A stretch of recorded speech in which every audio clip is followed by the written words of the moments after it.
Hello traders. So welcome to the first part of the series. So जैसे कि आपको पता है कि मैंने लास्ट टाइम एक वीडियो बनाया था जिसमें मैं आपको एक इंट्रो दिया था कि हम लोग इस बुक के 5 रूल्स के बारे में डिस्कस करने वाले हैं। तो जल्दी से वो रूल्स की तरफ चलते हैं। आपको याद होगा मैं एक एक करके ये सारे रूल्स के बारे में आपको एक्सप्लेन किया था और बताया था कि इंडिविजुअली मैं इन सारे रूल्स पे एक एक वीडियो बनाऊंगा। सो आज बारी है इसमें से जो फर्स्ट रूल है उसके ऊपर। तो अगर आपने वो इंट्रो वीडियो नहीं देखा है जो कि है पार्ट 0 ऑफ द सीरीज, तो यहाँ पे मैं ऊपर में अटैच कर दे रहा हूँ, प्लीज़ वो वीडियो देख लीजिएगा ताकि आपको समझ आए कि हम लोग यहाँ पे अभी क्या करने वाले हैं। तो चलते हैं सीधा टॉपिक पे। फर्स्ट रूल है anything can happen in a trade. Okay, तो चलते हैं फर्स्ट एक्सप्लेनेशन पे। तो देखिए यहाँ पे जो राइटर है उन्होंने एक बहुत अच्छा एक डिफरेंस बताया है, एक नोविस ट्रेडर के थिंकिंग एंड एक प्रोफेशनल ट्रेडर्स के थिंकिंग। देखिए नोविस ट्रेडर वो होता है जो नया है मार्केट में और जो जिसके पास ज़्यादा नॉलेज नहीं है ना ज़्यादा एक्सपीरियंस है, तो वो होता है नोविस ट्रेडर। तो नोविस ट्रेडर जब नॉर्मली मार्केट में आता है, स्टॉक मार्केट में जब कुछ यूट्यूब वीडियोस और कुछ बुक्स पढ़ के आता है फर्स्ट टाइम, तो उसे हमेशा उसके मन में क्या फील आता है कोई ट्रेड लेने से पहले कि दिस विल हैपन। मतलब कोई ट्रेड लेने से पहले उसके मन में ये आता है कि ये होने वाला है। ठीक है, तो दिस विल हैपन, ये जो एक एटीट्यूड है वो एक नोविस ट्रेडर के मन में आता है और वो मन में रहता है हमेशा। क्योंकि मेरे मन में भी बहुत टाइम तक ये एक एटीट्यूड था कोई एक ट्रेड लेने से पहले कि जैसे कि मुझे पता हो कि हाँ यहाँ से ये जो प्राइस है या तो ऊपर पक्का जाएगा या फिर नीचे पक्का जाएगा।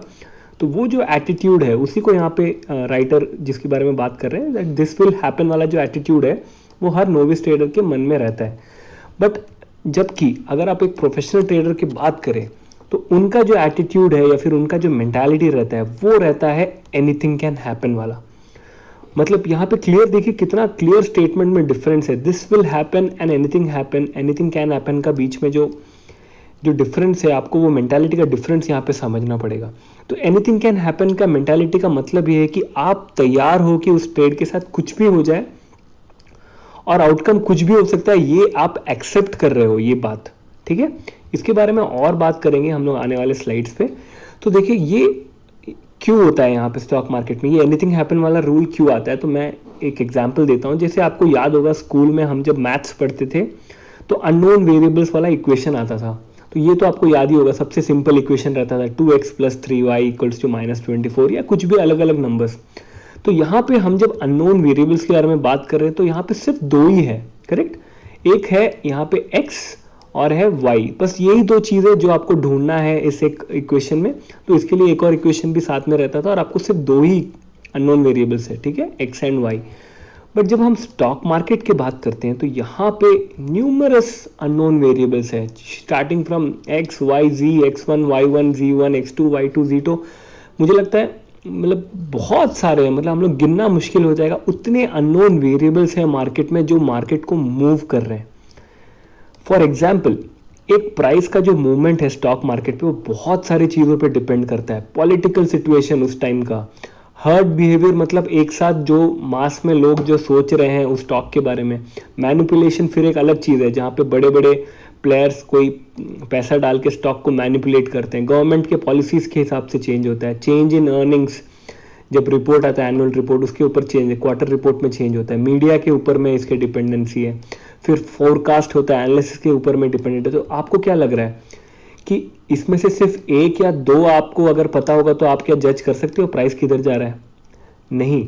जब तक लेट से आपके पास एक ऐसा सुपर पावर आ जाता है कि आप एक साथ ये सारे फैक्टर्स को अपने मन में चला सकते हो, मतलब आपके मन में एक सुपर कंप्यूटर चल रहा है जिसमें ये सारे फैक्टर्स को आप कंक्लूड कर सकते हो एक बार में, हर पॉइंट में। मतलब हर एक 5 मिनट में इसमें से कुछ ना कुछ चेंज होता है।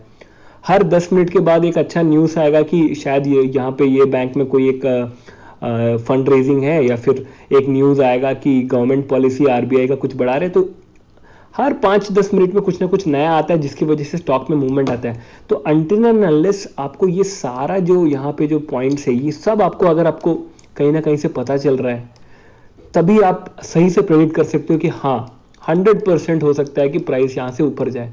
बट जब तक ये सारे ही पैरामीटर्स आपको क्लियरली नहीं पता तो कभी आप नहीं बोल सकते कि 100% यहाँ से प्राइस ऊपर जा रहा है या फिर नीचे जा रहा है। तो इसलिए एनीथिंग कैन हैपन वाला जो एटीट्यूड है वो बहुत ही सही है, एक एटीट्यूड जो आपको होना चाहिए। और उसके लिए यहाँ पे राइटर ने एक बहुत ही अच्छा लाइन यहाँ पे बोला है, it takes only one trader to negate your position. मतलब आप जो मेंटालिटी से सोच के एक ट्रेड के अंदर पे एंट्री मार रहे हैं, चाहे बाय कर रहे हैं या सेल कर रहे हैं, उसको नेगेट करने के लिए, मतलब उसको नलिफाई करने के लिए या फिर उसको बैलेंस आउट करने के लिए बस एक ही ट्रेडर काफी है जो दुनिया में कहीं भी बैठा है और वो सेम स्टॉक पे ट्रेड कर रहा है उल्टे साइड पे ज्यादा क्वांटिटी के साथ। तो वो एक अकेला भी कभी कभी काफी होता है आपका पोजीशन को उल्टा करने के लिए। तो यहाँ पे एक बहुत ही अच्छा एग्जाम्पल दिया है यहाँ पे राइटर ने, एक अच्छा स्टोरी बताया। तो एक बार एक टेक्निकल एनालिस्ट था, जैसे कि आपको पता है टेक्निकल एनालिस्ट वो है जो चार्ट पैटर्न्स देख के क्लियरली प्रेडिक्ट करते हैं कि मार्केट किधर जाएगा। वो एक बार एक इंटरव्यू देने के लिए एक बड़े कंपनी के पास जाता है जो कि एक फंड मैनेजिंग कंपनी है, ठीक है। तो ये इंटरव्यू देने के लिए फंड मैनेजिंग कंपनी के पास गया हुआ है। तो अब जब उसका बॉस के साथ मीटिंग हो रहा है तो बॉस जो है वो क्या करता है, वो अपना आईपैड, उसके हाथ में आईपैड है और उसमें रिलायंस का स्टॉक खोल के चार्ट खोल के देता है इस एनालिस्ट को और बोलता है कि मुझे इस रिलायंस के स्टॉक पे एनालिसिस करके बताओ कि अब क्या होने वाला है आज के दिन पे। मतलब शायद वो टाइम में लाइव मार्केट था तो वो टाइम में एनालिसिस करके बताने के लिए बोला कि अभी आप बताओ कि इसमें क्या होने वाला है। तो अब हमारा जो एनालिस्ट है वो एक बार टैब में ठीक से देखता है स्टॉक को और देखने के बाद वो फिर बताता है कि देखिए सर, यहाँ पे जो ऊपर में है यहाँ पे रेजिस्टेंस है, एक रेंज के अंदर पे रिलायंस मूव कर रहा है यहाँ पे। तो अब ये प्राइस धीरे धीरे नीचे की तरफ आ रहा है, तो अब जैसे ही रिलायंस यहाँ पे पहुंचेगा तो हम यहाँ से बाई कर लेंगे ये टारगेट के लिए, क्योंकि यहाँ पे एक सपोर्ट है। तो यहाँ से रिलायंस पक्का ऊपर जाएगा। तो मुझे मेरा एनालिसिस यही बता रहा है कि मेरे को यहाँ से ऊपर जाएगा प्राइस, क्योंकि ये क्लियर सपोर्ट है। तो अब ये एनालिसिस सुनने के बाद बॉस जो है वो एक बार पूछते हैं कि आर यू 100% श्योर। मतलब बॉस उससे पूछता है कि यहाँ पे जब आप ट्रेड ले रहे हो कि आपको स्टॉप लॉस लगाने की जरूरत है। तब जो एनालिस्ट है वो बोलता है नहीं, मुझे बहुत कॉन्फिडेंस है कि यहाँ से बाउंस करेगा ट्रेड रिलायंस का स्टॉक, इसलिए यहाँ पे स्टॉप लॉस भी सर लगाना उतना जरूरत नहीं है क्योंकि मैं काफी कॉन्फिडेंट हूँ। तो यहाँ पे वो जो एनालिस्ट है वो थोड़ा ओवर कॉन्फिडेंट हो गया अपने ट्रेड को लेके। तो उसके बाद जो होता है वो देखकर आप थोड़ा सा सरप्राइज हो जाएंगे।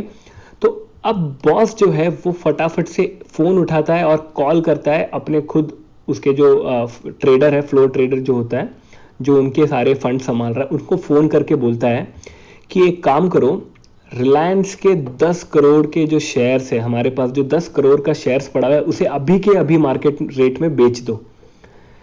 क्या बोलता है कि हमारे पास जो रिलायंस का स्टॉक पड़ा हुआ है उसे 10 करोड़ का जो स्टॉक है उसमें से उसको अभी के अभी मार्केट में मार्केट प्राइस में बेच दो। तो जैसे ही वो ये बोलता है और फोन काटता है तभी टैब में क्या देखने को मिलता है कि एक बड़ा यहाँ पे कैंडल सेलिंग होता है और ये सपोर्ट तोड़ते हुए नीचे चला जाता है, सपोर्ट तोड़ते हुए यहाँ पे नीचे चला जाता है।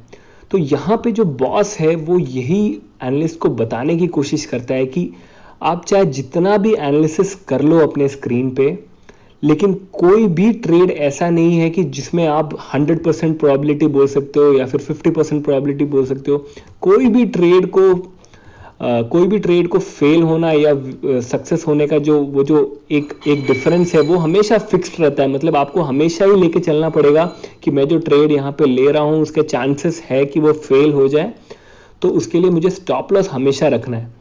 क्योंकि अगर आपका जो मेंटालिटी है वो अगर एक प्रोफेशनल ट्रेडर की तरह है कि anything can happen in the market वाला एटीट्यूड अगर आपके अंदर है, तो आपको ये पता है कि आप जो ट्रेड ले रहे हो वो लॉस में जा सकता है, उसके भी पूरे चांसेस है।